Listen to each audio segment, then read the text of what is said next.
quarter, but things Yes. really, you guys took control in the second half. What do you think of your team's effort overall? What do you think of Hanley? Well, you're right. Felt like we had a slow start in that first quarter, picked it up in the second and third quarter. Felt like, Eric, he had the interception early in the first quarter, but after that, felt like he settled down and did a pretty good job after that. How do you feel about him going forward if Quad would miss more time? Do you feel like you saw the right things you need to see for continued development? Yes, yes. We thought that, obviously after that first quarter, he really got it going and, felt pretty comfortable with him. So, depending on Quad's situation this weekend, if Eric's got to go, we've got confidence in him. To me, when you have a first-year head coach, a new organization, things are new for a football program. Games like this, when us as the media look at it and say, oh, well, they're playing, quote-unquote, an inferior opponent, a program that's maybe trying to build within their own right. How encouraged have you been with just the way that your team handled their business and conducted themselves as young professionals and being able to take care of business? Well, I think you take out that first quarter offensively and felt like we did handle our business. I felt like defensively, defense did a great job.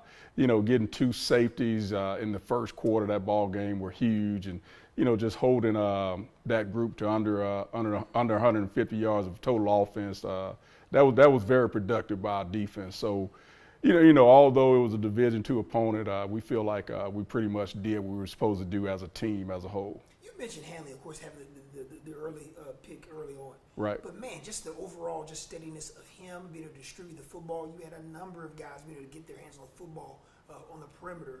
You just have to be encouraged with him from what you've seen in camp, whether it's backing up Quad and then getting ready for this first conference opener.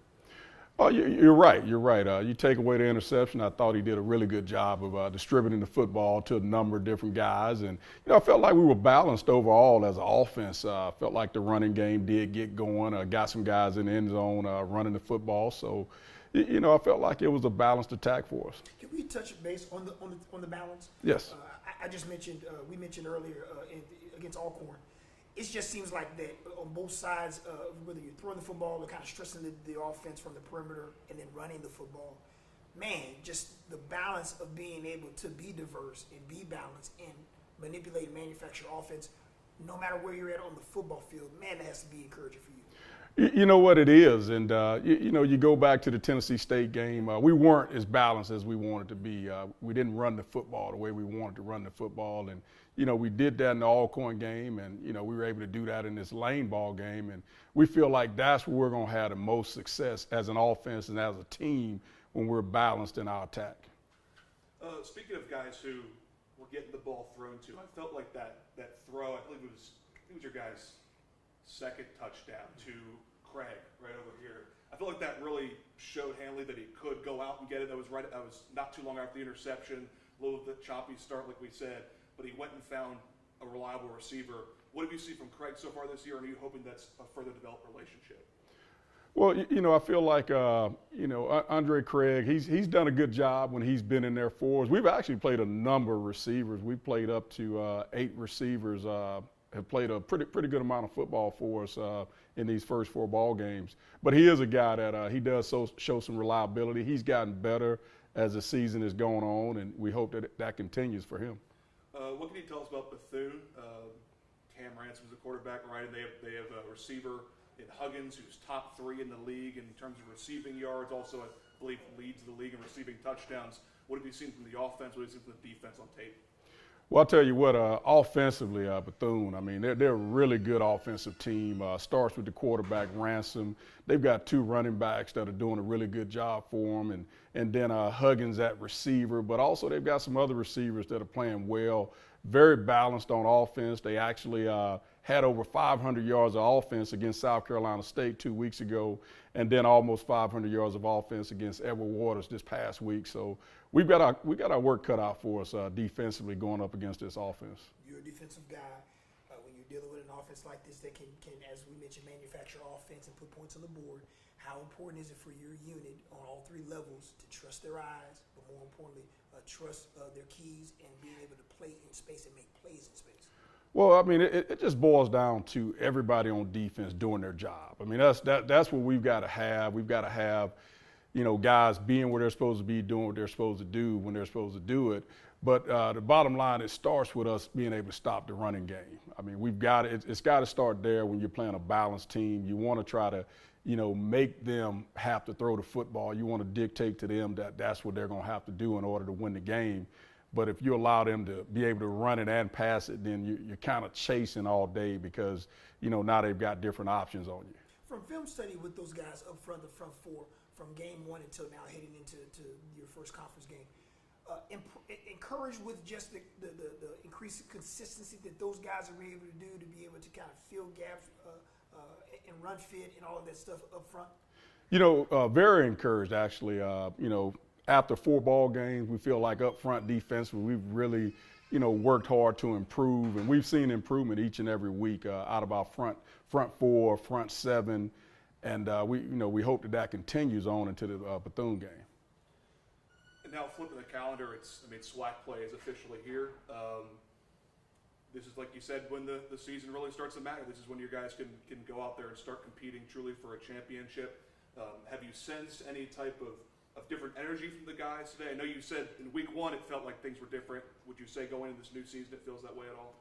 Well, I think definitely for the coaching staff, it's definitely different for us. And we met with the team this morning and, feel like the team, they understand that, now the games really start counting. Even if we had gone 4-0, now is where they really start counting when you talk about, chasing a SWAC championship and things like that. This is when it really matters. How do you feel overall, big picture, about the non-conference slate? 3-1, except the only loss being Arkansas, sounds like an outright success. Do you deem it that way? Yes, I do. Basically, the first third of the season, I do feel like it was a success. I feel like we learned a lot. Felt like we grew as a team, as an overall unit, and I feel like it's going to help us as we go into SWAC play. You have your entire roster and organizations littered with guys that are from inside this state. You have coached a lot of places here. You're very familiar with this state, high school, the collegiate level, and of course here at Alabama A&M. How happy are you with just not only being able to recruit homegrown talent within the Yellowhammer State across the state, but more importantly, see some of those young men produce for you? Well, it's huge because, the state of Alabama, this is our backyard, and, we feel like we've got to be able to recruit this state. This is where it starts. But, we do have some pieces from some other places that are not far from Huntsville. Matter of fact, we recruit, for instance, Mobile pretty heavy, but Atlanta's closer, Memphis is closer, Nashville's closer than Mobile is to us. So, we're going to recruit, outside of the state also, especially when you talk about places being within 2 hours of us. Last one for me, you mentioned there's been 8 different guys being able to put their hands on the football from that receiver position or out of the backfield or whatever. You look at that box score, there's so many guys that had at least a reception or a couple of receptions in the game.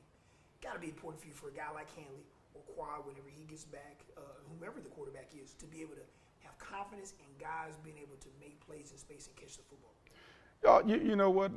Definitely. I think that, whether it's Quad or whether it's Eric, just having the confidence that, hey, we've completed passes to so many different receivers on our team that they're not looking for one specific guy. They're basically reading the coverage and taking what the defense is giving them and not trying to force the ball to one particular guy. I think that bodes well for us offensively.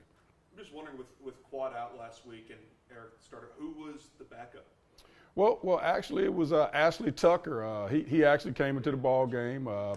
Late in the third quarter, came in, and so he was actually Eric's backup. And then we also got to play Jeffrey Davis. Also, JD got a chance to get into the ball game, and so it was good being able to play a number of guys, not just the quarterbacks, but also running back, receiver, offensive line. Just a number of guys got to play this last ball game. My man Nick ran me right into that question. This during fall camp, and we're able to see you go through spring and fall, the competition was just at an all-time high. And relative to seeing so many guys getting opportunities to play, I don't know if I can't speak for everyone else, but it just appears to me that the competition that you've asked for these young men week in and week out during camp has kind of poured over into the regular season with what you do during the week as well.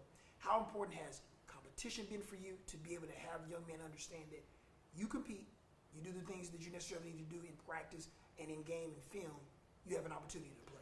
Well, that's been one of our deals since I got here. We always talk about we're now hiring. Basically, the sign is always up every day for our guys, and they understand that they got to come in and compete for playing time each and every day, each and every workout, each and every practice. And so it's carried over into the season for us, and that's just the mentality that we've got. It's a now hiring situation where you're getting interviewed every day. That's perfect, Coach. Thank you, my man. Appreciate it. All right, thank you, guys.